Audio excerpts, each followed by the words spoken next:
Hello everyone, welcome back to Minute with Miles.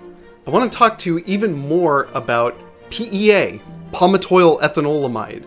Now I've said it before and I'm going to say it again. I do think that PEA will be the next CBD in terms of popularity as a supplement. And the reasons for this have to do with the fact that PEA, like CBD, interacts with our endocannabinoid system, and clinical studies suggest that PEA may be useful for pain due to overuse or exercise, or even joint discomfort, kind of like what some people choose to use CBD for.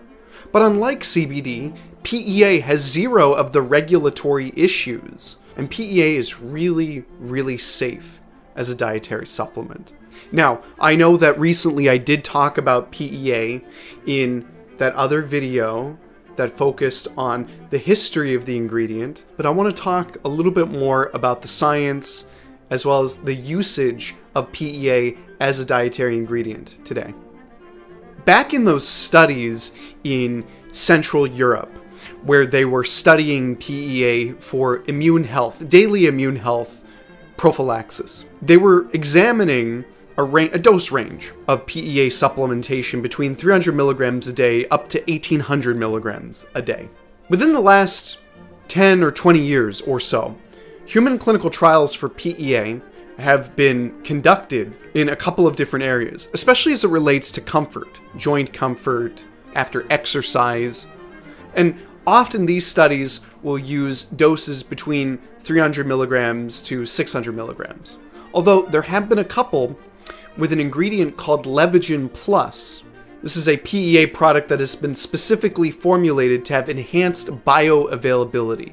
With enhanced absorption into the blood and into tissues, it appears that doses as low as 175 milligrams might be effective for local comfort, joints, muscles, so on and so forth. Let me show you something cool. This is my trusty model of PEA over here. Please understand that this doesn't really represent double bonds very well, but you get the picture, right? One of the things that's cool about a lot of lipid mediators, you see this long chain of carbons over here. That means it's a lipid, it's a fat. Bioactive lipid mediators are derived from dietary fats and then converted into these active transmitters like PEA over here. So actually PEA is derived from palmitic acid, and then an ethanolamine is added on to that palmitic acid to form PEA. So let me just show you what that looks like. I can pop off the ethanolamine moiety over here. And now this is the structure of palmitic acid, a dietary fat. And what happens is that palmitic acid is stored in the lipid membrane of our cells, and an enzyme catalyzes palmitic acid and ethanolamine into, let me pop this oxygen off,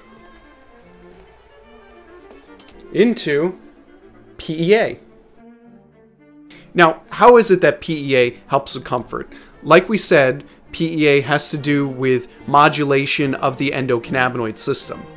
One of its potential mechanisms of action is that it blocks the enzyme called fatty acid amide hydrolase Fa, and this is an enzyme that breaks down one of our major endocannabinoids known as anandamide. Inhibition of this enzyme, Fa, by PEA might be one of the mechanisms by which it can help people with comfort. But it doesn't just end there. Like a lot of natural products, PEA has multiple different mechanisms of action. In fact, PEA is known to bind to the nuclear receptor, PPAR-alpha.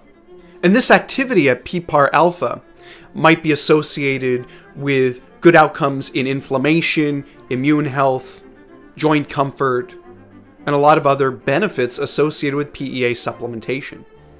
In fact, one of the recent studies that I was very impressed by was on PEA reducing intestinal permeability caused by an over-the-counter NSAID.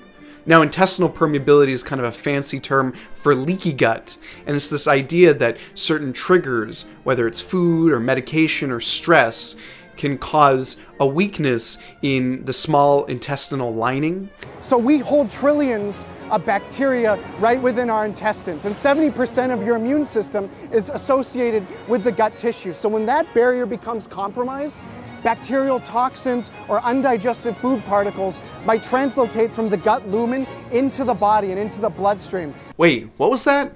Anyway, look, the point that I'm trying to make is that ingredients such as PEA have very interesting potential to benefit the whole body through modulation of the gut microbiome, the immune system, and the endocannabinoid system. And what that translates to is beneficial outcomes in the immune system and in joint comfort, inflammatory support, so on and so forth. So this is where I do try to sell you. Check out cvsciences.com and look up CV Defense for a supplement that contains PEA in the correct amounts, along with vitamin A, vitamin D, zinc, selenium, and an organic reishi mushroom extract. And I think that that combination of ingredients can be very useful for somebody looking to support their well-being over time. So, this is your Minute with Miles. Thank you for listening.